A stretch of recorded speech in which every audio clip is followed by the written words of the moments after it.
Hello बच्चों, जय हिंद and welcome to the maths clip. तो आज हम क्या देखने वाले हैं? आज हम देखने वाले यूटीएम, ठीक है ना, अपर ट्रायंगुलर मैट्रिक्स। ये टाइप ऑफ मैट्रिक्स, ये पिछले लेक्चर का कुछ पोर्शन रह गया था, 2-3 type, upper triangular, lower triangular, ये अभी देख लेंगे। और उसके बाद हम अलजेब्रा पे चलेंगे, फिर इक्वलिटी ऑफ मैट्रिसेस भी है, वो भी देख लेंगे, ठीक है ना। तो कहीं ना कहीं इसको पिछले लेक्चर का थोड़ा सा पार्ट रह गया था, उसको पहले देखते हैं और फिर हम और इसमें फर्दर देखते रहेंगे कि आगे क्या क्या करना है। तो आओ सबसे पहले देखते हैं कि क्या होता है अपर ट्रायंगुलर मैट्रिक्स। ये कुछ ऐसे दिख रहा है आपको, ठीक है ना। यदि मैं इसके नाम से ही थोड़ा बहुत इंडिकेट करने की कोशिश करूं आपको और आपको समझाने की कोशिश करूं, तो मैं एक एग्जांपल पहले लिखता हूं। अभी तक मैंने क्या किया है, सारे जितने भी टाइप्स में मैंने सबसे पहले आपको एग्जांपल दिया है। क्यों? क्योंकि नाम से बहुत कुछ आइडिया लग रहा था। तो इसमें आपको दिख रहा है कि अपर ट्रायंगुलर मैट्रिक्स है, मतलब ये अपने आप में एक स्क्वायर मैट्रिक्स होगा ही होगा, सबसे पहली बात। उसके बाद मैं एक एग्जांपल पहले देता हूं इसका। एक एग्जांपल ऐसे लिखते हैं, देखो 3, 2, 1, here 0, 5, 6 and 0, 0, 1। आप देख सकते हैं ऊपर की तरफ एक ट्रायंगल बना हुआ है। यदि मैं इन सारे एलिमेंट्स को मिलाऊं, समझ में आया क्या? ये देखो, इन सारे एलिमेंट्स को मैं मिला दूं तो आपको क्या दिखेगा? एक ट्रायंगल दिखेगा, दिख रहा है? तो this is called upper triangular matrix. ये 3x3 का मैट्रिक्स है। तो इसको डिफाइन कैसे करेंगे it is A square matrix. तो हम लिख सकते हैं it is A type of square matrix. It is a type of square matrix in which कुछ स्पेशलिटी भी है क्या इसकी? हाँ, स्पेशलिटी है ना। देखो नीचे वाले जो एलिमेंट्स है ना, प्रिंसिपल डायगोनल के नीचे वाले एलिमेंट्स 0 हो जाएंगे, ठीक है ना। तो क्या लिखेंगे इसमें कि all entries in which all entries और ऑल एलिमेंट, जो भी लिखना है ऑल एलिमेंट्स लिख लो, all elements below the principal diagonal,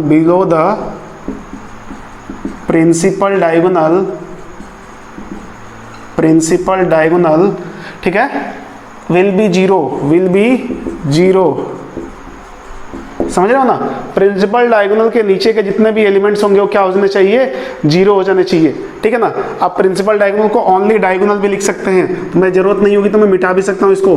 केवल क्या लिखूंगा कि all elements below the diagonal या मेन डायगोनल लिख लो। जैसे भी ये सारी चीजें सेम बताती है, मेन डायगोनल विल बी 0, मतलब ये सारे एलिमेंट 0 होने चाहिए। तो इसको हम क्या बोलते हैं? अपर ट्रायंगुलर मैट्रिक्स बोलते हैं। कुछ खास नहीं है इसमें, ठीक है ना।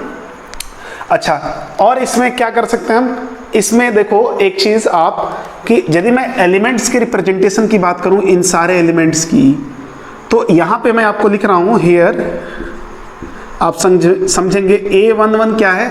3 है। A12 क्या है? 2 है। A13 क्या है? 1 है। A21 क्या है? 0 है। A22 क्या है? 5 एंड देन 6, इधर 5 है, और A23 क्या है? 6 है। नाउ A31 क्या है? 0 है। A32 क्या है? 0 है। और A33 क्या है? 1 है। देखो इसमें एक चीज मैं आपको दिखाता हूं, एक बात।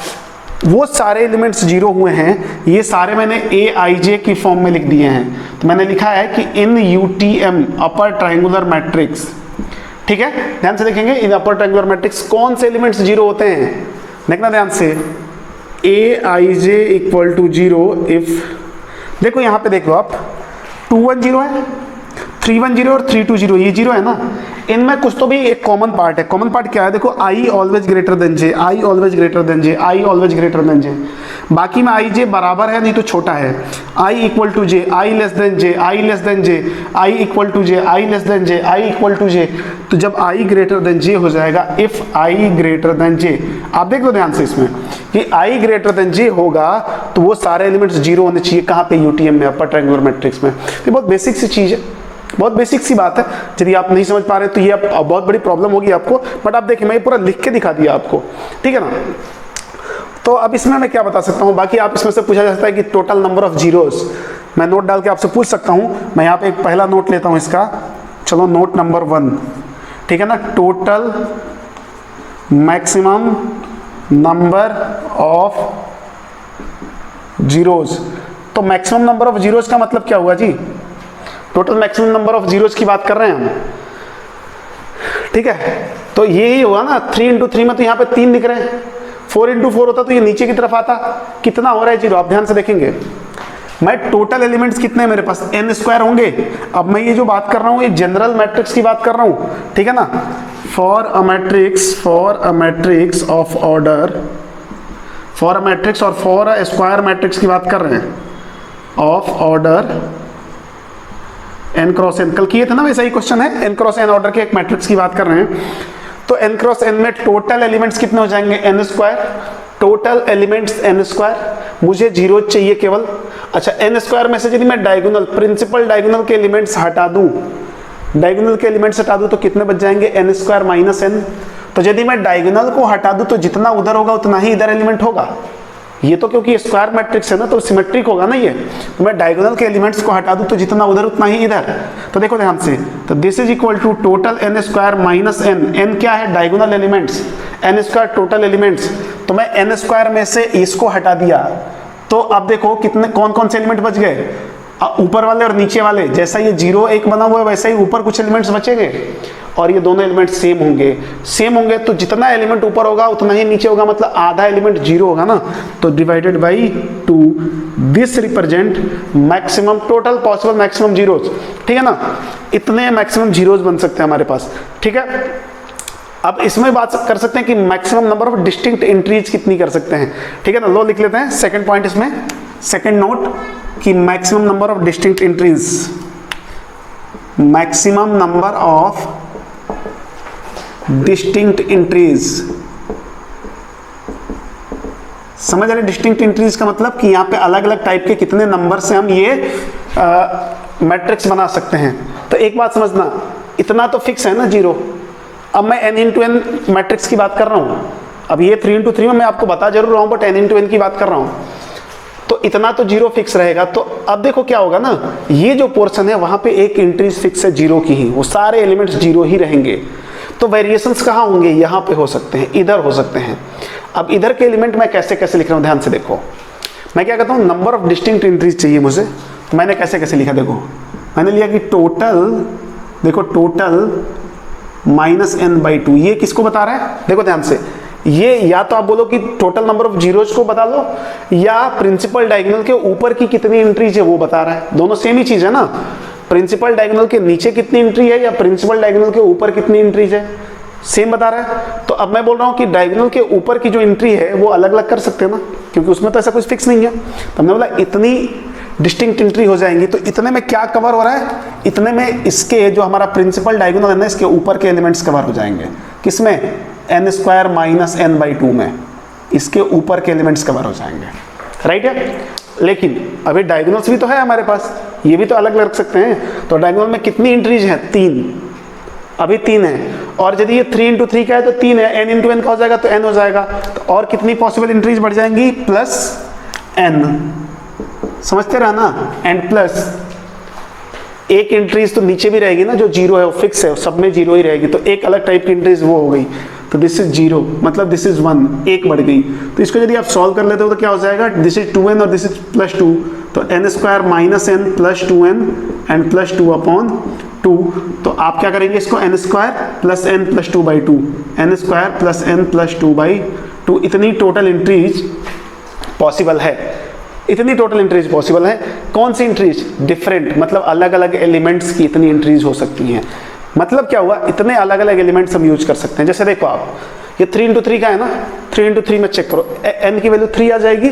तो 9 प्लस 3 12 प्लस 2 14/2 7 अलग अलग नंबर्स ले सकते हैं। देखो कैसे, एक यहाँ लिया, एक यहाँ लिया, एक यहाँ लिया, 3 4 5 6 और एक 0 फिक्स है 7। मैक्सिमम 7 एंट्रीज ले सकते हो। मिनिमम तो 0 हो सकता है ना कि सबको 0 0 बना लो, तो मिनिमम मैक्सिमम की बात ही नहीं है। तो वो सब तो ऐसे बकवास की बात होगी कि सर सब 0 0 ले लिया, वो तो ऐसे ही हो गया, ठीक है ना। तो ये हो गया हमारा अपर ट्रायंगुलर मैट्रिक्स। तो ये शायद, अब जो भी मुझे नंबर का आइडिया नहीं है, आई थिंक 8वां या 9वां होगा। अब हम इसी के बिहाफ पे देख लेते हैं lower triangular matrix, lower triangular matrix. तो अब मुझे नहीं लग रहा इसमें ज़्यादा कुछ समझाना पड़ेगा आपको, ठीक है ना। अब मैं इसका डेफिनेशन नहीं लिखूंगा जी, क्यों नहीं लिखूंगा, आप बात समझ रहे होंगे क्यों, क्योंकि ऑलरेडी लिखा हुआ है। इसमें क्या करना होगा, लोअर ट्रायंगुलर मैट्रिक्स में यदि मैं यहाँ पे एक एग्जांपल दे दूं आपको, तो क्या होगा, इसमें प्रिंसिपल डायगोनल के ऊपर के एलिमेंट जो होंगे ना वो सब 0 हो जाएंगे, ठीक है। यहाँ पे 0 आएगा, यहाँ 0 आएगा और यहाँ 0 आएगा। जानबूझ के मैं 3 इंटू 3 का लिया हूँ, ठीक है। 4 इंटू 4 के मैट्रिक्स बहुत कम आते हैं हमारे सिलेबस में, यदि वो आएंगे तो रिड्यूसेबल होंगे 3 इंटू 3 में, जैसे डिटर्मिनेंट में हमने देखा है। तो यहाँ भी हमारा डायगोनल है वो कुछ ऐसा है, ठीक है। इसके ऊपर के सारे एलिमेंट्स क्या होंगे, 0 होंगे, सारी एंट्री 0 होंगी। तो ये क्या हो गया, लोअर ट्रायंगुलर मैट्रिक्स हो गया। आप ध्यान से देख सकते हो लोअर ट्रायंगल बना भी है, यहाँ से आप देखो तो ऐसा एक ट्रायंगल आपको दिखेगा, दिख रहा है ना। एंट्रीज को लेके हमने एक ट्रायंगल बना लिया है, ये इधर नहीं इधर होना चाहिए था, ठीक है ना। बना है ना एक ट्रायंगल, देखो एंट्री से हमने एक ट्रायंगल बना लिया, वैसे यहाँ पे भी दिखाया था आपको। तो ये है लोअर ट्रायंगुलर मैट्रिक्स। तो बाकी सारा गेम तो सेम ही रहेगा। इसमें जो होगा, यदि मैं इस बात को बोलूँ, ये वाली बात को बोलूँ, ये सब चीज़ सेम रहेगी, आप करके देख लेंगे। ये वाली बात बोलेंगे तो यहाँ पे मैं बोल सकता हूँ कि इन LTM, इसको हम LTM बोलते हैं, ठीक है ना। जैसे इसको UTM बोलते हैं, वैसे LTM बोलते हैं। LTM कौन से एलिमेंट्स 0 हो रहे हैं, आप यहाँ पे देख के बता सकते हो। यहाँ पे कौन से एलिमेंट 0 हो रहे हैं, दिस एंड दिस, देखो ध्यान से, दिस एंड दिस। इसमें क्या है, J की वैल्यू I से हमेशा ज़्यादा है, J की वैल्यू I से हमेशा ज़्यादा है। देख लो बाकी जगह में कम है या बराबर है, यहाँ पे J की वैल्यू I से हमेशा ज़्यादा है, यहाँ पे I की वैल्यू J से ज़्यादा थी। यहाँ पे क्या होगा, in LTM Aij equal to 0 if J की वैल्यू ज़्यादा हो, मतलब I लेस देन J। यदि I लेस देन J होगा, वो सारे एलिमेंट्स 0 हो जाएंगे। तो मुझे नहीं लगता कि इसमें कुछ स्पेशल है जो कि आपको परेशान करेगा, बट समझने के भी उसे, ठीक है। अच्छा, एक चीज़ और है जो टाइप ऑफ मैट्रिसेस में नहीं है, वो भी मैं आपको यहाँ पे लिखा देता हूँ, कॉन्जुगेट एलिमेंट्स, ठीक है ना, कॉन्जुगेट एलिमेंट्स। तो ये बात समझ में आनी चाहिए। कॉन्जुगेट एलिमेंट्स आप पहले भी पढ़ रखे हैं डिटर्मिनेंट में।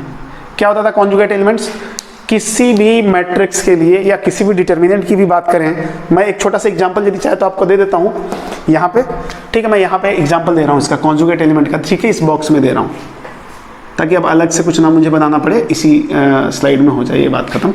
तो क्या होगा, मेरे पास सपोज एक मैट्रिक्स है A, 3 इंटू 3 का ही बनाऊंगा, 1 2 3 एंड 8 9 0 एंड 5 1 -1 एंड 2, ठीक है। This is our matrix 3 into 3 का। तो देखो कॉन्जुगेट एलिमेंट्स क्या होते हैं, Aij and Aji are called,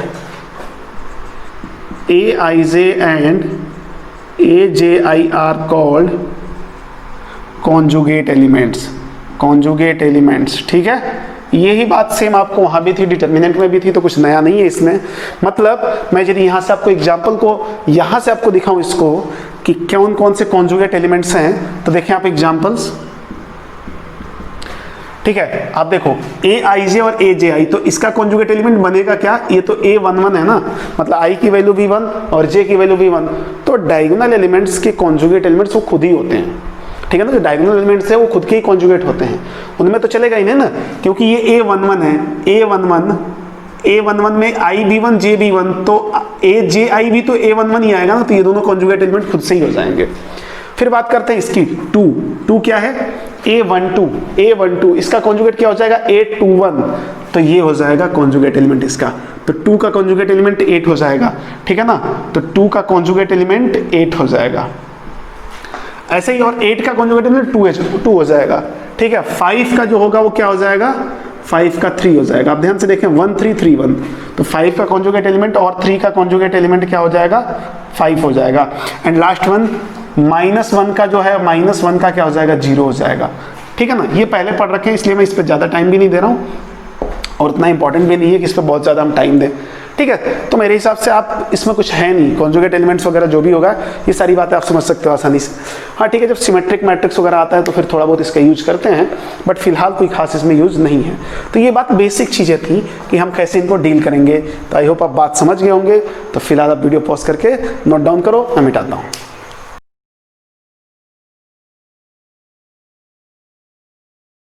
ठीक है, नेक्स्ट जो हमारा हेडिंग है वो है इक्वल मैट्रिक्स और आइडेंटिकल मैट्रिक्स। क्या है, इक्वल मैट्रिक्स, इसी को हम आइडेंटिकल मैट्रिक्स भी बोलते हैं।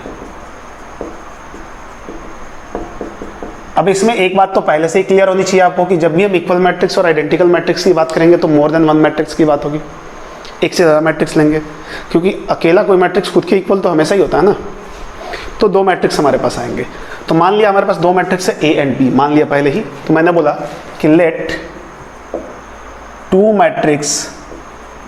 matrices A and B are equal or identical, ठीक है, if and only if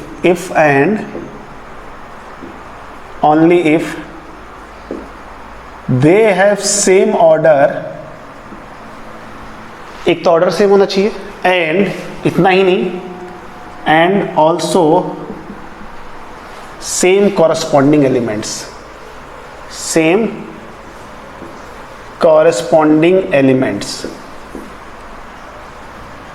ठीक है, कॉरस्पॉन्डिंग एलिमेंट्स भी सेम होने चाहिए। कॉरस्पॉन्डिंग एलिमेंट्स का मतलब यदि पहले वाले मैट्रिक्स का हम A11 ले रहे हैं तो दूसरे वाले का भी A11 लेंगे, ठीक है ना। तो बात समझेंगे, मैं एग्जांपल देता हूँ, एग्जांपल से अच्छे से समझ में आ जाएगा।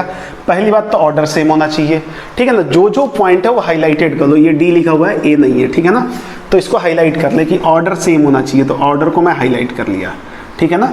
ये देखो मैं डी को थोड़ा हाईलाइट कर दिया कि आपको ये याद रखना है, बाकी तो क्या लैंग्वेज है। और क्या होना चाहिए, कॉरस्पॉन्डिंग एलिमेंट्स सेम होने चाहिए, तो एलिमेंट्स भी सेम होने चाहिए। तो मैं एक एग्जांपल लेता हूँ आपके सामने। यदि मैं एग्जांपल में आपको ऐसे बोलूँ कि if A equal to 2 3 8 1 5 7 and 2 1 6, although ये स्क्वायर मैट्रिक्स है तो कोई फ़र्क नहीं पड़ता, यहाँ पे जरूरी नहीं कि आपके मैट्रिक्स को स्क्वायर होना पड़ेगा, कोई भी ऑर्डर का मैट्रिक्स हो सकता है, दो मैट्रिक्स इक्वल हो सकते हैं। और यदि मैं B लिखूँ ऐसा, तो मुझे यही लिखना पड़ेगा 2 3 8, मतलब सब कुछ सेम ही लिखना पड़ेगा, 1 5 एंड 7 एंड 2 1 6, ठीक है, मतलब ऑर्डर सेम हो गया और कॉरस्पॉन्डिंग एलिमेंट्स भी सेम है। कॉरस्पॉन्डिंग एलिमेंट्स कैसे आप देखेंगे, ये जो हमारा A है, यदि आप मैथमेटिकल फॉर्म में इसको लिखना चाहते हैं तो कैसे लिखेंगे, देखें ये A है, A को मैंने क्या लिखा, Aij 3 इंटू 3, और यहाँ पे B है and this is Bij 3 into 3। तो सीधी सीधी बात है, एक तो ऑर्डर सेम होना चाहिए, तो ऑर्डर तो क्लियर है हमारे पास कि पहला कंडीशन क्या होगा, order should be same, order should be और मस्ट बी भी दे सकते हो, जरूरी है ये, ठीक है ना, शुड बी सेम। और सेकेंड पॉइंट क्या होगा, Aij equal to Bij for all ij belongs to natural number, मतलब जहाँ तक रिक्वायरमेंट हो Aij की, Aij Bij के बराबर होगा, मतलब A11 B11 के बराबर होगा, A12 B12 के बराबर होगा। तो दोनों सेम चीज़ लिखा हुआ है, दोनों ये बात और ये बात सेम ही लिखी हुई है। थोड़ा ये देख रहे हो ना, कीड़े मकोड़े बना दिए गए इसमें, Ij बिलोंग्स टू, कोई फ़र्क नहीं पड़ता उससे। तो मुद्दा बहुत क्लियर है कि दो मैट्रिक्स इक्वल तभी होंगे जब उनके कॉरस्पॉन्डिंग एलिमेंट्स बराबर हों और जब उनके ऑर्डर्स बराबर हों। तो इसके लिए एक फर्जी से हम एग्जाम्पल ले सकते हैं और समझने के लिए एग्जाम्पल इसलिए फर्जी मैं बोल रहा हूँ कि उस एग्जाम्पल में कोई मतलब कोई वेटेज नहीं उस एग्जाम्पल का और कोई वैल्यू भी नहीं उस एग्जाम्पल की, कहीं आ भी नहीं सकता, बट समझने के व्यू से ज़रूरी है। मैं एक छोटा सा एग्जाम्पल लेता हूँ कि if two matrices A and B are equal, मैं A और B यहाँ पे लिख रहा हूँ। A जो है वो दिया हुआ है 2 0 1 3, ठीक है, छोटा सा दिया लो, एक और बढ़ा देता हूँ उसमें, -1 and 2, and B equal to alpha 0 -1 0 beta and 2। बोला है कि if two matrices A and B are equal, ये दोनों इक्वल है, then find alpha and beta, then find alpha and beta. तो alpha and beta find out करना है। अरे तो ये तो मतलब मेरे घर की बाई बता देगी आप लोगों को कि क्या होता है इसका आंसर। क्यों, अगर दोनों को बराबर कर दो ना, ये थोड़ा इसका फोटो अच्छे से नहीं बना है, बराबर कर दो, तो हमने सॉल्यूशन लिख लिया। इसका सॉल्यूशन क्या लिखा, A इक्वल टू B है, गिवन है, ये हमारे पास तो गिवन है ना, तो मर्जी पड़े आप लिख लो इसको। तो A क्या है हमारे पास, अच्छा पहले चेक करो ऑर्डर चेक करो सेम है क्या। ऑर्डर में जानबूझ के सेम ही लिखा हूँ। कितने रोज है, 2 रोज एंड 3 कॉलम, 2 इंटू 3 का ये भी है और 2 इंटू 3 का ये भी है, तो ऑर्डर तो सेम है। तो ऑर्डर सेम है तो दोनों बराबर है। हमने बोला ठीक है जी, ये तो गिवन ही है कि दोनों बराबर है। 2 0 -1 and 1 3 and 2 equal to, this is alpha 0 and -1 and 0 beta and 2, right है, तो क्लियर है। तो हो गया। अब ये दोनों बराबर है तो चेक करते हैं बराबर है क्या। पहला एलिमेंट पहले एलिमेंट के बराबर होना चाहिए, इसका मतलब अल्फा की वैल्यू क्या हो जाएगी, 2 हो जाएगी। 0 0 के बराबर तो है ही, -1 के बराबर, यहाँ पे गड़बड़ हो चुका है, ये बराबर हो ही नहीं सकता, ये 1 लो यहाँ पे भी तभी 1 आएगा यहाँ पे, ठीक है ना। ये 1 1 के बराबर, 3 बीटा के बराबर, तो बीटा इक्वल टू 3 हो जाएगा और 2 2 के बराबर, तो ये हो गया हमारा आंसर। अब क्या एक्सपेक्ट कर रहे थे कि ये क्वेश्चन JEE में पूछेगा आपसे, ये कभी तो नहीं पूछने वाला, कभी नहीं पूछेगा, ठीक है ना। तो आई होप आप बात को समझ गए होंगे कि अल्फा की वैल्यू 2 आएगी, बीटा की वैल्यू 3 आएगी। तो मैं बोला था ना फर्जी एग्जांपल है, बट समझने के भी उसे जरूरी था। तो आई होप आप दो मैट्रिक्स कब इक्वल होंगे, कब आइडेंटिकल होंगे, इसकी क्या जरूरत पड़ने वाली है आगे आपको पता चल जाएगा। धीरे धीरे हम क्या होगा ना, स्टेप बाय स्टेप चीज़ों को हम एनालाइज भी करते रहेंगे और हमारा लेवल भी बढ़ता रहेगा, तो आगे सब पता चलेगा। तो आई होप आप बात को समझ गए होंगे कि हम क्या कर रहे हैं। तो अब आपकी बारी है, वीडियो पॉज करके आप इसको लिखो, मैं मिटाता हूँ। तो अभी तक जो था हमारा थ्योरी पार्ट था, अब थोड़ा एनालिटिकल पार्ट हमारा स्टार्ट होगा। ये है अलजेब्रा ऑफ मैट्रिसेस, ठीक है, अलजेब्रा ऑफ मैट्रिसेस, ठीक है। अलजेब्रा का नाम सुनते ही दिमाग में क्या क्या आना चाहिए, प्लस माइनस मल्टीप्लिकेशन डिवीजन, ठीक है ना, addition subtraction plus minus multiplication and division. Division में ये वाला बनाता हूँ पुराना वाला, ठीक है ना, आप चाहें तो ऐसे भी लिख के बना सकते हैं, ठीक है। तो कोई दिक्कत वाली बात नहीं है। सबसे पहले हम एडिशन और सब्सट्रैक्शन देखेंगे, दोनों एक जैसा है, ठीक है ना। तो अच्छा, ये चारों पॉसिबल है, चारों पॉसिबल है, ठीक है ना। तो वो देखते हैं कि हम कहाँ कहाँ क्या क्या कर सकते हैं, ठीक है ना। क्योंकि देखो जहाँ ये पॉसिबल है ना, एडिशन पॉसिबल है, वहाँ सब्सट्रैक्शन पॉसिबल होता है, और जहाँ मल्टीप्लिकेशन पॉसिबल है वहाँ डिवीजन पॉसिबल होता है। ऑल्दो हम क्या करते हैं ना कि सब्सट्रैक्शन को भी एडिशन बना के सॉल्व करते हैं और डिवीजन को भी हम मल्टीप्लिकेशन बना के सॉल्व करते हैं, मैं दिखाऊंगा आपको, ठीक है ना। तो सबसे पहला जो पॉइंट होगा इसमें, मैं दोनों एक साथ करूंगा, addition and subtraction of matrices, addition and subtraction of matrices, ठीक है ना।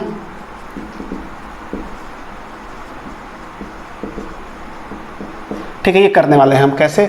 अब दो मैट्रिक्स हमारे पास होंगे, ऑब्वियस सी बात है एडिशन के लिए, जरूरी नहीं एक में हम खुद को भी ऐड कर सकते हैं, मतलब कोई मैट्रिक्स ए है तो a प्लस ए भी कर सकते हैं, बट फिलहाल हम दो मैट्रिक्स लेते हैं। Let we have two matrix, ठीक है, let we have two matrices A and B of same order, ठीक है, ये ध्यान रहे, ऑफ सेम ऑर्डर। मान लिया m क्रॉस n का है। यदि दो मैट्रिक्स सेम ऑर्डर की होंगी तो हम उनमें एडिशन और सब्सट्रैक्शन दोनों कर सकते हैं। Then we have two matrix and B of order, then we can add और स्लैश सब्सट्रैक्ट। बात समझना, we can add slash subtract, दोनों एक साथ ही समझा रहा हूं, ठीक है, देयर कॉरेस्पॉन्डिंग एलिमेंट्स। बात समझना। अच्छा, एक कॉरेस्पॉन्डिंग एलिमेंट्स का भी फंडा आपको इससे पहले बताया था। कॉरेस्पॉन्डिंग एलिमेंट मतलब पहले वाले में a11 तो दूसरे वाले में भी a11, पहले वाले में a13 तो दूसरे वाले का भी a13। तो मुद्दा क्या होना चाहिए, मुद्दा ये होना चाहिए कि ऑर्डर जो होना चाहिए दोनों का सेम होना चाहिए। यदि दो मैट्रिक्स जिनके ऑर्डर सेम है तो आसानी से हम उनका क्या कर सकते हैं, एडिशन कर सकते हैं और सब्सट्रैक्शन कर सकते हैं विदाउट किसी रोक टोक के, ठीक है ना। तो this type of matrix are called, और आप लिख लो, if addition slash subtraction of A and B are possible. यदि किसी भी दो मैट्रिक्स के लिए एडिशन और सब्सट्रैक्शन पॉसिबल होता है, देन दे आर कॉल्ड,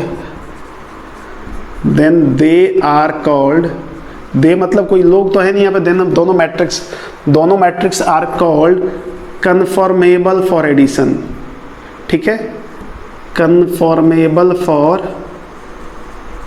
देखो कितना बड़ा कंसेप्ट है, कुछ है नहीं वैसे ये, लेकिन सब लैंग्वेज ऐसे ही, कन्फॉर्मेबल फॉर एडिशन है, ठीक है। मतलब अब क्या है यार, वो बता रहा है कि यदि दोनों के ऑर्डर सेम है और दोनों का एडिशन हो सकता है, हम बोलेंगे कि these two matrix are conformable for addition. और सब्सट्रैक्शन में एडिशन लिख रहा हूँ तो उसको साथ साथ आप सब्सट्रैक्शन लेके चलोगे, ठीक है, कोई बुरा ना मान जाए, इसके लिए मैं लिख देता हूँ सब्सट्रैक्शन, ठीक है ना। तो बात समझेंगे आप कि ये तो वैसे ही टाइम पास है, ये तो कोई मतलब ही नहीं है, इसको ऐड करना है हमें। तो दो मैट्रिक्स को ऐड करना है तो आप एग्जांपल ले लेता हूं, मैं एग्जांपल आपको समझाता हूं एग्जांपल के थ्रू कि क्या होता है। मान लो लेट वी हैव ए, ठीक है, थोड़ा सा अच्छा है, इसका फोटो बना लेता हूं, 2 3 1 5 and 6 -1 0 -1। Order of this matrix is 2 into 4 दिख रहा है ना, रो इंटू कॉलम, ये मल्टीप्लाई करके 8 मत लिख देना, ठीक है, बार बार ये आपको बता रहा हूँ, तो ये नहीं कि जिस चीज़ को बार बार बताएं वही गलती कर दो। और यहाँ पे 2 1 0 -1 5 1 3 2, इसका भी ऑर्डर क्या है 2 इंटू 4 का है। तो हम आसानी से बोल सकते हैं कि a प्लस बी हम कर सकते हैं, तो a प्लस बी यदि हम करते हैं तो a प्लस बी की वैल्यू क्या आएगी, कॉरस्पॉन्डिंग एलिमेंट्स ऐड होंगे। सबसे पहले टारगेट तो ऑर्डर देख लेना है, हमारा ऑर्डर सेम है क्या, दोनों का ऑर्डर, हाँ जी ऑर्डर तो सेम लग रहा है। हो सकता है आपको एग्जाम में ऑर्डर दिया भी हो ना भी दिया हो, तो ऑर्डर तो आपको निकालने आता है ना, तो फिर ना दिया हो तो क्या दिक्कत है, कोई दिक्कत ही नहीं है। तो कॉरस्पॉन्डिंग एलिमेंट्स को ऐड करेंगे, तो इसका पहला इसके पहले से मतलब a11 से, तो this is 4, then 3 + 1 this is also 4, 1 + 0 1, 5 ± 1 4, 6 + 5 11, -1 + 1 0, 0 + 3 3 and -1 + 2 1, और इसका भी ऑर्डर 2 + 2 इंटू 4 का ही आएगा, ठीक है। मतलब यदि इसको मैं मैथमेटिकल लैंग्वेज में लिखने की कोशिश करूं, कोशिश तो कर ही लेंगे, पहले मैं एक काम करता हूं ना, सब्सट्रैक्शन भी देख लेते हैं, लगे हाथ सब्सट्रैक्शन देख लेते हैं, मैं a - b की भी बात कर लेता हूं। तो उसमें भी बिल्कुल एज इट इज करना है, जहां पे आप प्लस कर रहे थे ना वहां आपको माइनस कर देना है, मतलब 2 - 2। ध्यान से देखो, अब ऐसा तो जरूरी नहीं है ना मैं इस 4 की जगह 2 + 2 करके आपको लिख लिख के दिखाता। अब आप क्या है ना कि आप 12th में हो, JEE की तैयारी कर रहे हो, जीनियस हो जाओगे थोड़ी देर बाद, तो ये सब चीज़ें बात पता होनी चाहिए आपको। तो this is 2 - 2, this will be 0, 3 - 1 2, 1 - 0 0, sorry 1, ये तो पहली बार हो रहा है, 1 - 0 0, 1 - 0 1 होता है, एंड 5 - 1 6, ठीक है। कॉरस्पॉन्डिंग एलिमेंट्स माइनस करना, और a पहले है तो पहले a का एलिमेंट लेना है, b बाद में है तो बाद में b का एलिमेंट लेना है। यदि मैं b - a करूं तो अलग आएगा, b - a करने पे क्या हो जाएगा, इधर से इधर हम सब्सट्रैक्ट करेंगे, ठीक है। देन 6 - 5 दिस इज 1, -1 - 1 -2, 0 - 3 तो ये -3 हो जाएगा, और -1 - 2 दिस इज ऑल्सो -3। तो इसका भी ऑर्डर आप देखेंगे तो 2 इंटू 4 ही आया होगा। तो यदि मैं मैथमेटिकली लिखना चाहूँ कि एडिशन को कैसे लिखेंगे, तो यदि मैं ऐसे लिखूँ कि if a = aij m × n and b = bij, अब यहाँ तो बताना नहीं है ना कि दोनों का ऑर्डर सेम रखना पड़ेगा, दोनों का ऑर्डर सेम रखोगे तो ही एडिशन और मल्टीप्लिकेशन पॉसिबल है। तो यदि मैं आपको a + b के लिए बोलूँ तो आप सीधा सीधा कुछ नहीं करना, आपको यहाँ पे ऐसे कर देना है, aij + bij m × n का ही मैट्रिक्स मिल जाएगा आपको। और यदि मैं a - b के बारे में बोलूँ तो क्या करोगे, aij - bij कर लो, ये भी m × n का ही मिलेगा, ठीक है। ये स्मॉल a नहीं है, कैपिटल A है, गलती से मिस्टेक हो गया है उसमें, ठीक है ना। तो ये a - b हो गया। तो क्या दिक्कत है, कोई दिक्कत नहीं है, दिक्कत तो होना भी नहीं चाहिए वैसे भी, कि कुछ है ही नहीं ना इसमें, कंसेप्ट के नाम पे तो कुछ ऐसे खास है नहीं, ठीक है। तो अब इसकी कुछ प्रॉपर्टीज़ हैं, फर्जी प्रॉपर्टीज़ भी हैं, जो आपको ऐसे भी बोलोगे कि सर वो तो समझ जाएंगे ही हम, लेकिन मैं फिर भी लिखवा देता हूँ, properties of addition and subtraction. तो मैं केवल प्रॉपर्टीज लिख दिया, क्योंकि हम एडिशन और सब्सट्रैक्शन सेक्शन में ही हैं, तो हमें पता है कि ये प्रॉपर्टीज किसकी है, एडिशन और सब्सट्रैक्शन की है, ठीक है ना। तो पहली इसकी कम्यूटेटिव लॉ है। कम्यूटेटिव लॉ क्या बोलता है, देखो पहला ध्यान से कि a + b = b + a, ठीक है, कम्यूटेटिव लॉ, ठीक है, ये हर जगह रहता है। तो ये एडिशन के लिए, प्रॉपर्टीज ऑफ एडिशन के लिए तो परफेक्ट है, बट सेकंड वाले में आप क्या लिखेंगे, a - b is not equal to b - a। ये क्या होता है, a - b इक्वल टू, मैं बाद में आपको बताऊंगा कि क्या होता है, वैसे कॉमन लेना पड़ेगा माइनस, ठीक है ना। तो फिलहाल अभी लिख लो, ये बाद में मैं प्रूव कर दूंगा, -b - a होता है, ठीक है ना। थर्ड क्या हो जाएगा, एसोसिएटिव लॉ आपको पता होगा, ऐसे होता है, a + b + c = a + b + c।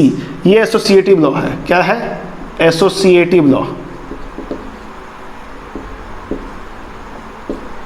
कोई बड़ी बात नहीं, एसोसिएटिव लॉ है तो ये भी पहले से पता है, और ये सारी चीजें धीरे धीरे प्रूव हो जाएंगी, आपको अलग से कुछ भी करने की जरूरत नहीं है, ठीक है ना। अब यदि फोर्थ पॉइंट में बोलूं कि यदि a + b 0 हो रहा है, a + b 0 हो रहा है, ध्यान से देखें, इसका मतलब क्या हुआ, a = -b रहा होगा, ठीक है, ऐसा रहा होगा तभी तो a + b 0 होगा। a + b 0 कब होगा, देखो ध्यान से, जब यहाँ पर 2 है यहाँ -2 हो जाए, यहाँ 3 है यहाँ -3 हो जाए, यहाँ 1 है यहाँ -1 हो जाए, 5 की जगह -5 हो जाए। मतलब ये जितने एलिमेंट्स इधर है ना उनके सबके निगेटिव उधर हो जाए। और मैट्रिक्स की प्रॉपर्टी होती है, अभी आपको बताया नहीं गया कि उसमें से माइनस कॉमन आता है।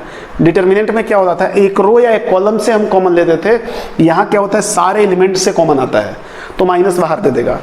तो यदि ऐसा है ना तो here B is called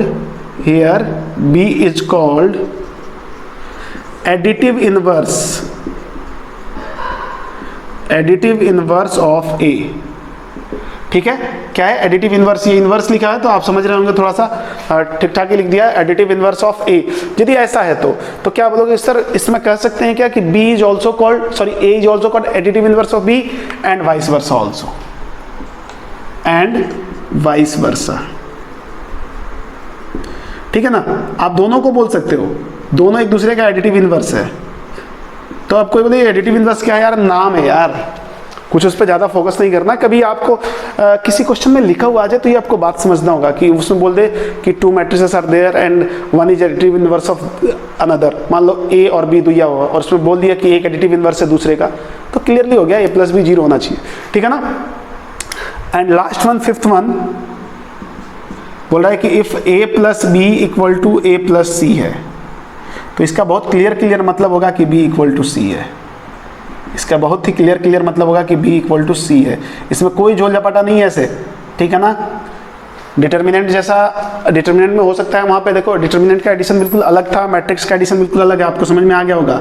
determinant के एडिशन में क्या होता था, डिटर्मिनेंट तो पहली बार स्क्वायर होता था और उसमें एडिशन एक रो या एक कॉलम का कर सकते हो, पूरा एक साथ ऐसे ऐड नहीं होता था। ठीक है ना। बट यहाँ ऐसा कुछ नहीं है, इसीलिए बोलते हैं कि थोड़ा सा कन्फ्यूजन रहता है, तो ये कन्फ्यूजन आपको नहीं पालना है, नहीं तो आगे चल के गड़बड़ हो जाएगा। तो ये मेरे हिसाब से ये बात बहुत क्लियर होगा। इनके प्रूफ्स यदि आपको करने हैं तो आराम से 2 एग्जाम्पल उठा लो कोई से भी और लगे रहो, टाइम पास हो जाएगा अच्छा खासा आपका। ठीक है ना। तो आई होप आप बात को समझ गए होंगे और इसको अच्छे से लिख लो वीडियो पॉज करके।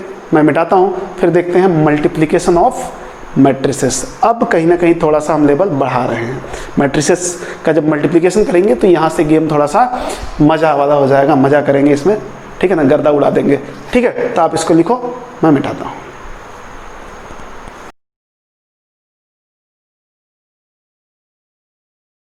अब देखते हैं मैट्रिक्स मल्टीप्लिकेशन।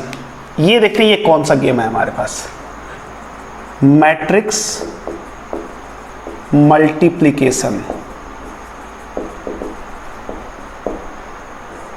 ठीक है ना। ये भी 2 पार्ट में है। एक तो क्या होता है scalar multiplication.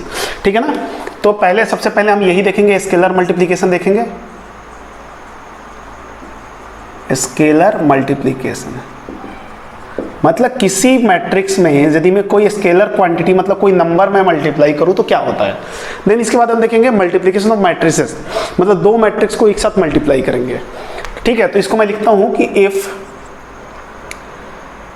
if a matrix A is multiplied with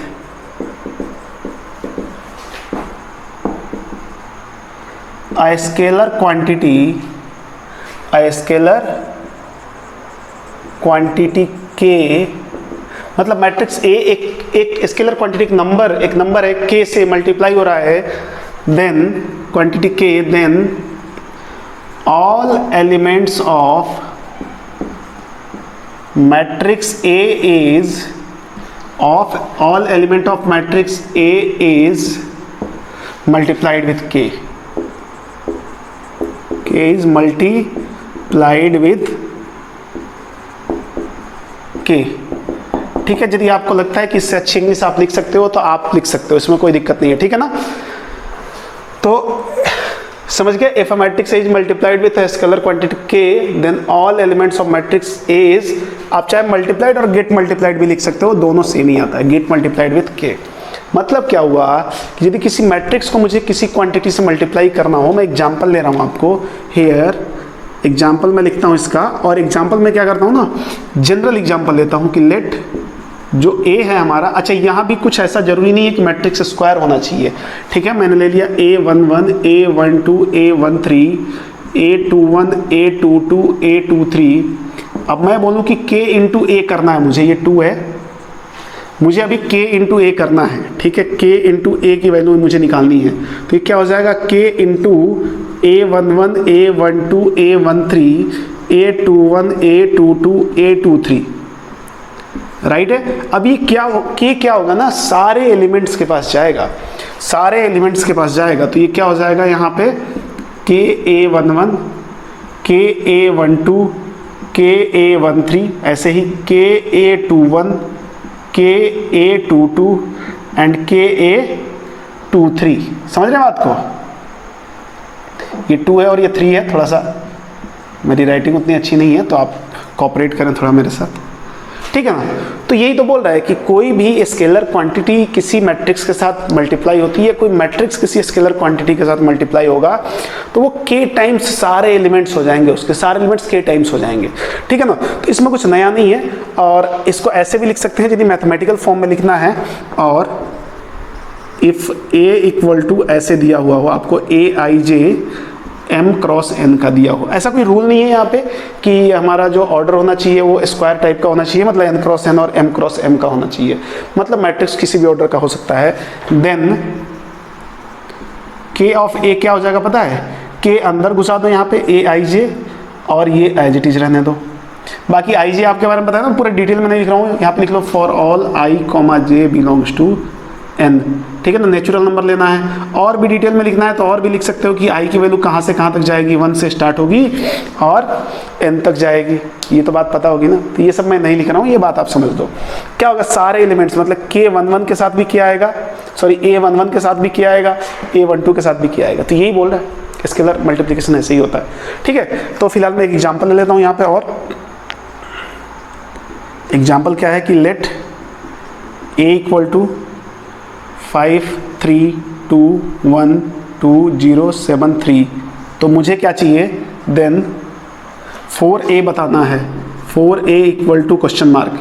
तो क्या करोगे, 4a बताने के लिए सारे एलिमेंट्स को 4a से कर लो, यहीं पे मैं सॉल्यूशन कर देता हूँ, उधर ले जाने की जरूरत ही नहीं है। सॉल्यूशन में क्या हो जाएगा, 4a इक्वल टू सारे एलिमेंट को 4 से मल्टीप्लाई कर दो, तो 4 इंटू 5 20, ठीक है, 12 8 and 4 and 8 0 and 28 and 12। तो एक बात बताओ, मल्टीप्लिकेशन से आपको एक बात समझ में आ गई होगी कि यदि मुझे, ध्यान से देखें, यदि मैं इसको b बोल दूं थोड़ी देर के लिए, मैं आपको क्या बोला था कि मल्टीप्लिकेशन में डिवीजन हो जाएगा, मैं थोड़ी देर के लिए इसको b मान लूं। अब मैं बोलूं कि मुझे b को 4 से डिवाइड करना है, तो क्या मिलेगा, b/4 क्या मिलेगा। देखो मैंने क्या बोला यहाँ पे, आपको दिखाता हूँ, देखो लेट, ये रफ वाला काम है, 4a इक्वल टू b मान लिया, तो b/4 क्या हो जाएगा, a हो जाएगा। ये दोनों समझना बस, मतलब आपको समझा रहा हूँ कि multiplication is also type of division, ठीक है। मैं यदि b/4 करूँ तो a मिलना चाहिए, मतलब b/4 करने पे a आएगा, हमारा आंसर ये आना चाहिए। अब ये हमारा b है, तो b/4 करने का मतलब सारे एलिमेंट्स 4 से डिवाइड होंगे। तो जैसा मल्टीप्लिकेशन का केस होता है वैसा ही डिवीजन का होता है, जैसा एडिशन का वैसा ही सब्सट्रैक्शन का। तो ये बात समझ गए ना आप, कि कहीं भी आपको डिवीजन करना पड़ जाए, मैट्रिक्स ए दिया हुआ है, चलो इसी में मैं करके देख लेता हूँ कि मुझे निकालना है ना हो a/2 करना है। तो a/2 करना है तो क्या करना पड़ेगा, a/2 के लिए सारे एलिमेंट्स को 2 से डिवाइड कर दो, तो कोई दिक्कत नहीं। यहाँ पे क्या आएगा, 5/2, देन 3/2, देन 2/2 1 एंड 1/2, और यहाँ और एलिमेंट्स बचे हुए हमारे पास, दिस इज 2/2 1, 0/2 0, 7/2 एंड 3/2। तो ये भी उतना ही, ऑर्डर तो उतना ही रह गया ना। ऑर्डर क्या है, जैसे इसका ऑर्डर क्या था, 2 इंटू 4 का था, इसका भी ऑर्डर क्या था, 2 इंटू 4 का था, तो इसका भी ऑर्डर क्या रह गया, 2 इंटू 4 का ही रह गया है। तो इसमें कोई फर्क थोड़ी पड़ने वाला है, कोई फर्क नहीं पड़ने वाला है। तो डिवीजन के लिए भी मैं ऐसे लिख सकता हूँ, यहाँ पे लिख सकता हूँ कि if a equal to aij m cross n दिया हुआ है, तो मुझे यदि a/k करना है तो क्या करूँगा, aij अपॉन k कर दो और m क्रॉस n हमारा ऑर्डर रहने दो, मतलब सारे एलिमेंट्स को k से डिवाइड कर दो। बात सेम है, जैसे आप मल्टीप्लाई करते हैं वैसे ही डिवाइड कर दें, तो कोई फर्क नहीं आने वाला इसमें, ठीक है ना। तो एक एग्जांपल लेते हैं इसमें और उसको समझने की कोशिश करते हैं। दिया हुआ है कि इफ, क्वेश्चन है हमारे पास, if k of a equal to, value दी हुई है k ऑफ a की, 0 3a 2b and 24, 0 3a 2b and 24 ऐसा दिया हुआ है। एंड और हमारे पास a दिया हुआ है, a क्या है 0 2 3 -4 and a equal to 0 2 3 and -4। Order नहीं दिया हुआ है, ऑर्डर मुझे देख के समझ में आ गया कि ऑर्डर 2 × 2 का है, ठीक है ना। तो इसमें कोई दिक्कत नहीं है। तो क्या पूछा उसने, तो बोला then value of K A B, then find value of, then find value of A B and K. Option number 1 जो है वो दिया है आपको। ऑप्शन नंबर 1 में है -6 -12 -18, -6 -12 -18। Option number 2 will be -6 4 and 9, -6 4 and 9। Option number 3 -6 -4 -9, -6 -4 -9। And option number 4 जो है वो है -6 12 and 18, -6 12 and 18। ठीक है ना, बहुत आसान सा क्वेश्चन है। क्वेश्चन को आप ध्यान से समझेंगे तो आसानी से हो जाएगा। ठीक है, ये एरिया को मैं थोड़ा अलग कर रहा हूँ, यहाँ से मैं इसका सॉल्यूशन कर रहा हूँ।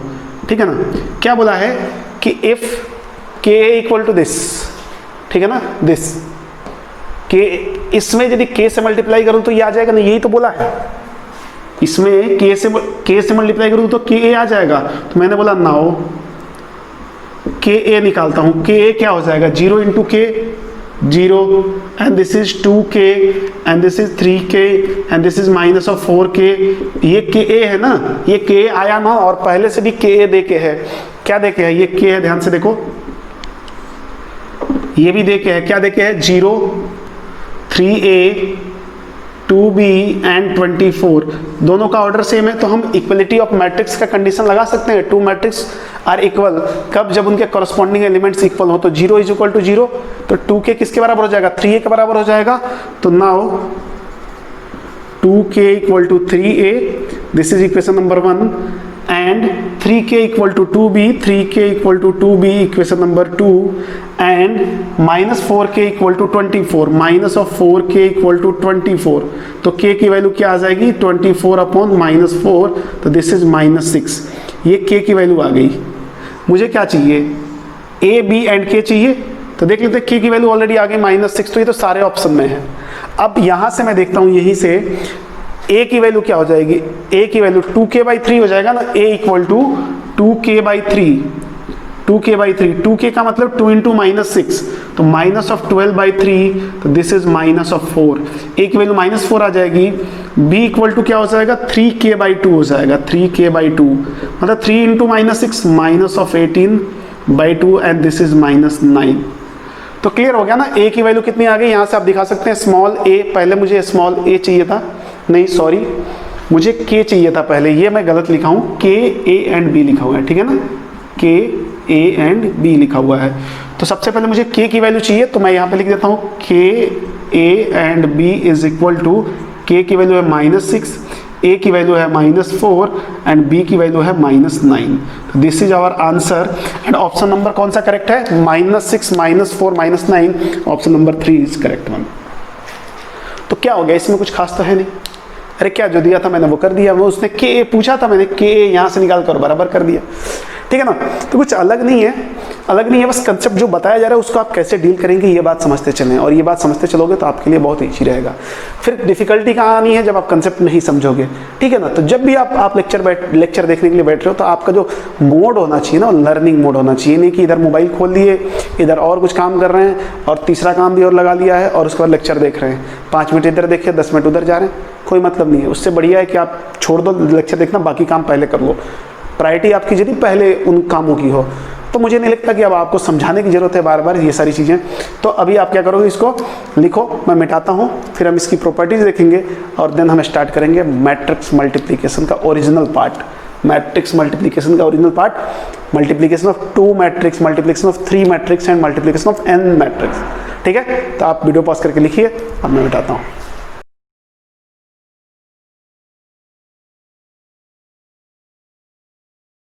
तो अब बात करते हैं प्रॉपर्टीज ऑफ स्केलर मल्टीप्लिकेशन का। देख लेते हैं क्या है बहुत दो चार ही प्रॉपर्टीज है, प्रॉपर्टीज ऑफ स्केलर मल्टीप्लिकेशन। किसका स्केलर मल्टीप्लिकेशन? किसी मैट्रिक्स के साथ कोई स्केलर क्वांटिटी मल्टीप्लाई हो रही होगी, उसके लिए क्या क्या प्रॉपर्टी हो सकती है। तो प्रॉपर्टी क्या काम आती है कैलकुलेशन को इजी करने में। देखो सबसे पहली प्रॉपर्टी क्या होगी हमारी, सबसे पहली प्रॉपर्टी बोला है कि if k into A plus B, दो मैट्रिक्स है हमारे पास a एंड b, यदि कोई k मल्टीप्लाई हो रहा है इस फॉर्म में, मतलब a प्लस बी के बाद मल्टीप्लाई हो रहा है, तो मैं डायरेक्टली उसको ऐसे कर सकता हूं k of a plus k of b। तो क्या मैं यहाँ पे माइनस भी दे दूं, चलेगा ना? चलेगा, ठीक है, ऐसे भी हो सकता है, ऐसे भी चलेगा। दूसरी प्रॉपर्टी है कि यदि मैं माइनस ऑफ k से मल्टीप्लाई करूं किसी इसको मैट्रिक्स को, तो क्या करेगा, इसको मैं ऐसे भी लिख सकते हैं k into minus of a, मतलब ये माइनस का मतलब -1 है। तो ये देखो कैसे भी मल्टीप्लीकेशन में ये कैसे भी वेरी कर सकता है। मल्टीप्लीकेशन में आप अभी ऐसा ना कर लें कि a b equal to b a कर लें, ये गड़बड़ हो जाएगा। अभी हम इसके बारे में नहीं पढ़े हैं, क्यों? अभी कहाँ हम पढ़े हैं दो मैट्रिक्स का मल्टीप्लीकेशन, हम केवल सिंगल मैट्रिक्स के मल्टीप्लीकेशन की बात कर रहे हैं, ठीक है ना। अब मैं थर्ड प्रॉपर्टी इसकी देता हूँ कि 1 से यदि किसी में मैट्रिक्स को मल्टीप्लाई करूंगा तो क्या हो जाएगा, वो मैट्रिक्स एज इट इज रह जाएगा, उसमें कोई फर्क नहीं पड़ने वाला है। और यदि मैं -1 से करूंगा तो -1 से मैट्रिक्स को मल्टीप्लाई करूंगा तो क्या हो जाएगा, माइनस ऑफ a, मतलब टोटल मैट्रिक्स अपने आप में क्या करेगा, एक निगेटिव साइन दे देगा, ठीक है ना। तो ये बात समझना आपको जरूरी है, ठीक है। अब मेन प्रॉपर्टी जो है 5th वन वाली, ये देखो क्या है, बोल रहा है कि if a is a square matrix, ठीक है, ध्यान से देखना, मैं लिख रहा हूं इफ a इज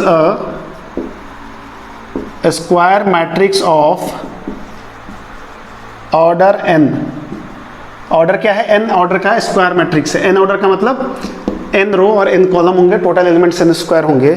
इस केस में यदि मैं आपसे ऐसे बोलूं कि ये मान लिया पहले ही कि ऑर्डर n है, तो के ए हम निकाल लिए, ठीक है ना, तो के ए का भी ऑर्डर क्या हो जाएगा, n क्रॉस n ही हो जाएगा ना, चलेगा ना। मतलब मैं ऐसे बोल सकता हूँ ना, ये तो पहले ही बता रखा हूँ कि किसी स्केलर से मल्टीप्लाई करके हम क्या करते हैं। अब यदि इसके कॉरस्पॉन्डिंग, इसी के कॉरस्पॉन्डिंग, ये थोड़ा इंपॉर्टेंट है इसलिए देखना, यदि मैं के ए से मल्टीप्लाई करने के बाद आफ्टर के ए, आप ऐसे ना लिख के ऐसे भी लिख सकते हो, ये अपने आप में ऐसे भी आ जाएगा के of A M cross N चलेगा, ठीक है ना। इसके बाद यदि मैं इसका डिटर्मिनेंट लूँ, डिटर्मिनेंट किसका ले रहा हूँ, के ऑफ ए का, एन क्रॉस एन का, तो पता है के कितना बाहर आएगा, इतना पावर लेके बाहर आएगा, k की पावर n और डिटर्मिनेंट ऑफ a, ये कॉरस्पॉन्डिंग डिटर्मिनेंट है इस मैट्रिक्स का। समझना, इसका मैं एक एग्जांपल दे रहा हूँ आपके सामने, ऐसा होता क्यों है। क्योंकि हमें ये पता है कि जब भी कोई स्केलर क्वांटिटी किसी मैट्रिक्स से मल्टीप्लाई होती है तो सारे एलिमेंट्स के पास जाती है। सपोज मैं k से ही मल्टीप्लाई करता हूँ, पहले लेट a मैं मान लेता हूँ एक, ठीक है, a b c d e f g h i, ठीक है। पहले ही बोला जा चुका है कि आपके पास स्क्वायर मैट्रिक्स होना चाहिए, हमने बोला स्क्वायर मैट्रिक्स है 3 इंटू 3 का है। अब मैं बोलूँ कि k ऑफ a निकालो जी, तो क्या होगा, k सबके पास चला गया, तो this is k a, k b, k c, ठीक है, k d, k e, k f, k g, k h and k i, ये मैट्रिक्स हमारे पास आ गया 3 इंटू 3 का। अब बोला इसी का डिटर्मिनेंट ले लो, अरे तो क्या हो जाएगा, डिटर्मिनेंट लेना कोई बहुत बड़ी बात नहीं है। अब मैं बोलता हूँ कि मॉड ऑफ के ए या डिटर्मिनेंट ऑफ के ए की बात करते हैं, तो डिटर्मिनेंट लेंगे ना, तो क्या होगा, बस ये वाला जो आपको ब्रैकेट टाइप का दिख रहा है ना, ये वर्टिकल लाइन से रिप्लेस हो जाएगा। तो वर्टिकल लाइन से रिप्लेस हो रहा है, देखो यहाँ पे क्या हो जाएगा, के ए, के बी, के सी, के डी, के ई, के एफ, के जी, के एच, के आई, ऐसा हो जाएगा, ठीक है ना। और इसका भी ऑर्डर 3 इंटू 3 है, तो डिटर्मिनेंट के लिए तो वैलिड है ना, कि डिटर्मिनेंट स्क्वायर फॉर्म में ही होना चाहिए। अब देखो क्या होता है, ध्यान से देखो, अब मैं डिटर्मिनेंट में से k कॉमन लेना चाहता हूं। अब फर्क यही हो जाता है कि मैट्रिक्स में यदि कोई स्केलर क्वांटिटी अंदर जाती हो तो सारे एलिमेंट्स के पास आती है, या अंदर से बाहर आएगी तो सारे एलिमेंट्स से आएगी। बताया था आपको ये बात पहले ही कि यदि किसी भी मैट्रिक्स में आपको कोई स्केलर क्वांटिटी मल्टीप्लाई करना है तो सारे एलिमेंट के पास जाएगी, और मुझे कॉमन भी लेना है तो सारे एलिमेंट से आएगी, बट यहाँ गड़बड़ हो जाता है। डिटर्मिनेंट में किसी एक रो या किसी एक कॉलम से बाहर आता है, या किसी एक रो या किसी एक कॉलम में हम अंदर दे सकते हैं मतलब मल्टीप्लाई कर सकते हैं। तो यहाँ से यदि मैं के बाहर लेना शुरू करूँ तो आपको दिख रहा होगा पहले कॉलम से एक के आएगा, दूसरे कॉलम से एक और के आएगा, तीसरे कॉलम से एक और के आएगा, तो 3 के आ जाएंगे। और ये क्या हो जाएगा, A B C D E F and G H I. तो हम बोल सकते हैं इसको कि ये क्या हो गया, ये देखो मैट्रिक्स ए था ना, उसके कॉरस्पॉन्डिंग डिटर्मिनेंट हो गया। मैं बोल सकता हूँ k की power 3 and determinant of A, right है। यही तो बात मैं समझा रहा था आपको कि k की पावर 3 डिटर्मिनेंट ऑफ ए। ये 3 क्या है, 3 क्या इसका ऑर्डर है, वही यहाँ पे लिखा हुआ है। इसी के कॉरस्पॉन्डिंग ये 3 है, ध्यान से देखें, दिस इज 3। इसी के कॉरस्पॉन्डिंग आप ध्यान से देखें, इसको क्या बोला है कि यदि हमारे पास कोई भी मैट्रिक्स इस टाइप का है जिसका ऑर्डर n है और स्क्वायर मैट्रिक्स है, तो उसमें यदि मैं k से मल्टीप्लाई करता हूँ और उसके कॉरस्पॉन्डिंग में डिटर्मिनेंट की बात करता हूँ, ठीक है, तो ये कुछ ऐसा बनेगा k की पावर n डिटर्मिनेंट ऑफ ए। ये बार बार, ये बहुत इंपॉर्टेंट है, मैं आपको बता देता हूँ। पहले ही मैं इस पर देखो 3 स्टार लगा देता हूँ कि आप इसको अच्छे से समझ लें, रट लें, जैसा जो भी है, क्योंकि बहुत बार बार ये आएगा और बार बार आएगा तो आपको समझ में नहीं आएगा तो परेशानी होनी है, इसमें कोई दो राय नहीं है। तो आई होप आप बात को समझ रहे होंगे कि कैसे कर रहे हैं, ठीक है। इसके बाद चलते हैं प्रॉपर्टी नंबर 6 पे चलते हैं। प्रॉपर्टी नंबर 6 देखो क्या बोलता है, प्रॉपर्टी नंबर 6 बोलता है कि a माइनस ए जो होता है वो 0 होता है, और 0 नहीं होता है, डार्क 0 होता है। मतलब दो मैट्रिक्स का जो डिफरेंस होता है ना, और अल्टीमेटली एक मैट्रिक्स ही आता है। क्या समझे, दो मैट्रिक्स का जो डिफरेंस होता है वो एक मैट्रिक्स से आएगा। तो ये 0 क्या है, this is nothing but it is a dark 0 and this represent null matrix. Null matrix आपको पता है ना, और एम्प्टी मैट्रिक्स, ठीक है ना। तो कभी भी दो मैट्रिक्स का जो डिफरेंस होगा वो 0 नहीं आ सकता है, ठीक है ना, उसको ध्यान रखें, वो नल मैट्रिक्स ही आएगा। जैसे दो नंबर का डिफरेंस नंबर आता है, तो वैसे ही दो मैट्रिक्स का डिफरेंस मैट्रिक्स आएगा। ऐसे वेक्टर में भी पढ़ा होगा, दो वेक्टर का डिफरेंस वेक्टर आता है, ठीक है ना। 7th प्रॉपर्टी देखते हैं। 7th प्रॉपर्टी क्या बोलता है, वैसे इसकी प्रॉपर्टी नहीं है, बट फिलहाल आप समझ लो कि determinant of a plus B usually is not equal to, usually बोल रहा हूँ, in general is not equal to determinant of A and plus determinant of B। अच्छा, ये प्लस की जगह माइनस भी ले सकते हो, कोई फर्क नहीं पड़ता। यूजुअली इन जनरल की बात कर रहे हैं, इन जनरल मतलब यूजुअली ये तो नहीं होता है, कभी कभार हो जाए, वो इत्तेफाक से हो जाए, स्पेशल केस। मतलब इसको हम ऐसे भी लिख सकते हैं कि mod of A plus minus B. मैं मॉड बोल रहा हूँ बट ये मॉड है नहीं, डिटर्मिनेंट है, is not equal to determinant of A plus minus determinant of B, ठीक है ना। इस बात का खासा ध्यान रखना है। कई बार लोग गलती से कर जाते हैं और आंसर सही आ जाता है, इसका मतलब ये नहीं कि बार बार सही आएगा, ठीक है।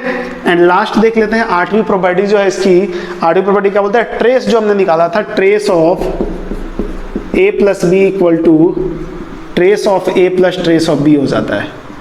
ये बहुत बेसिक सी चीज है, ठीक है ना। इसका तो मैं एग्जाम्पल अभी आपको दे देता हूँ। 8वें का एग्जाम्पल एक दे लेते हैं, एक एग्जाम्पल लिख लेते हैं, ठीक है। हमने बोला let a equal to 2 4 3 6 8 9 and 0 1 2, right है। ये देखो 3 into 3 का है, और ट्रेस तभी निकलेगा जब आपके पास कौन सा मैट्रिक्स होगा, स्क्वायर मैट्रिक्स होगा। ये बात पहले से पता है। एंड b जो है हमारे पास b भी गिवन है, और b भी 3 into 3 का ही ले रहे हैं हम, 2 0 1 0 2 1 and 0 0 2। This is also 3 into 3 matrix, ठीक है। तो बोला है कि मुझे trace of a plus B चाहिए, find out trace of a plus B, find trace of a plus B. Trace का मतलब समझते हो ना, सम ऑफ डायगोनल एलिमेंट्स। तो देखो मैं एक बार क्या करता हूँ, a प्लस बी निकाल के ट्रेस निकालता हूँ, और एक बार trace of a plus trace of b निकालता हूँ, ठीक है। सॉल्यूशन देखो इसका, यही से प्रूफ भी हो जाएगा। तो मैं क्या करता हूँ, एक बार a प्लस बी निकालता हूँ, तो a प्लस बी तो देखो दोनों ऐड हो जाएगा। क्या दोनों का ऑर्डर सेम है ना, ऑर्डर सेम है तो एडिशन हो सकता है, आसानी से हो सकता है एडिशन। तो क्या हो जाएगा, 2 + 2 4, 4 + 0 4, और 3 + 1 4, 6 + 0 6, 8 + 2 10 एंड 9 + 1 10, 0 0 एंड 1 0 एंड 1 एंड 2 + 2 4। ये क्या हो गया 3 into 3 का। तो मैं यहाँ से बोलूँ trace of a plus B, आप बता सकते हैं डायरेक्टली क्या हो जाएगा, 4 + 10 + 4, 4 + 10 + 4 दैट विल बी 18 आ गया, ठीक है। Trace of a plus B 18 आ गया, मतलब हमारा आंसर आ गया। बट फिलहाल देखो, अब मैं ट्रेस ऑफ a निकाल रहा हूँ और प्लस ट्रेस ऑफ b निकाल रहा हूँ, ठीक है। ट्रेस ऑफ b और ट्रेस ऑफ a दोनों अलग अलग निकालता हूँ। तो ये क्या हो जाएगा, 2 + 8 + 2, 2 + 8 + 2 and plus trace of B क्या हो जाएगा 2 + 2 + 2, 2 + 2 + 2, ये तो हो गया 6 और ये कितना है 12, 12 + 6 कितना हो जाएगा 18 ही तो होता है। तो ये दोनों वैल्यू देखो तो बराबर ही आ गए ना। इसका मतलब यहाँ से प्रूफ हो जाता है कि किसी भी केस में आप ट्रेस यदि आपको निकालना है a + b के लिए भी और a - b के लिए भी माइनस भी आएगा। मैं पहले भी आपको बोल रहा था कि जहाँ एडिशन के रूल लगते हैं वहाँ सब्सट्रैक्शन के भी रूल बहुत ईजी वे में लग जाते हैं। ठीक है, तो आई होप बात को आप समझ गए होंगे, और बात समझ गए होंगे तो यही था प्रॉपर्टीज ऑफ स्केलर मल्टीप्लिकेशन। बहुत कुछ खास नहीं है, बस इसमें सबसे इंपॉर्टेंट पार्ट यही है k की पावर n वाला। ठीक है, बाकी सब चीज़ें आपको कहीं ना कहीं थोड़ी बहुत आइडिया थी, और ये भी आपको डिटर्मिनेंट में बताया गया था, ये बात यहाँ पे भी हुई थी। ये चीज़ें तो बेसिक सी चीज़ें हैं, तो आप समझ गए होंगे बात को। तो आई होप आप बात को समझ गए होंगे। तो फिलहाल इस लेक्चर में हम इतना ही रहने देते हैं। नेक्स्ट लेक्चर में हम देखेंगे मैट्रिक्स मल्टीप्लिकेशन में 2 मैट्रिक्स का मल्टीप्लिकेशन, 2 का ही नहीं, हम 2 से आगे भी चलेंगे, मतलब 3 मैट्रिक्स, 4 मैट्रिक्स, किसी मैट्रिक्स का स्क्वायर कैसे करेंगे, क्यूब कैसे करेंगे, सारी चीज़ें देखेंगे और उसकी भी प्रॉपर्टीज देखेंगे। Thank you so much.